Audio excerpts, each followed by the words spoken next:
With this renewed commitment to defense spending, it goes to 1.76% GDP, which still falls short of the 2% NATO target. How did your government determine that we could not get to that 2% by 2029, 2030?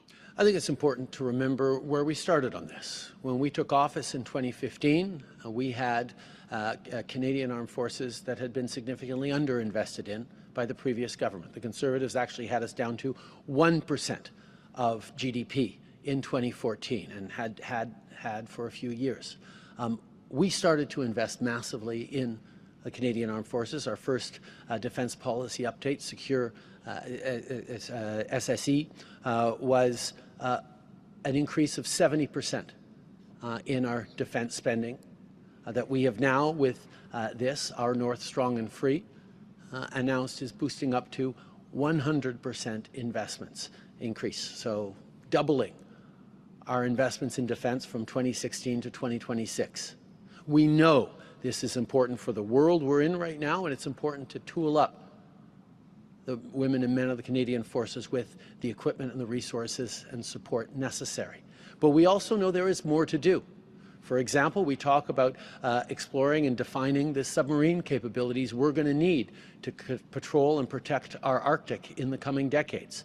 That is investments that Canada is going to be making in our Canadian Armed Forces, but we haven't yet defined exactly what types of submarines and how they're going to be deployed, so we haven't put in the money that Canada will be spending on submarines in the coming years into this calculation.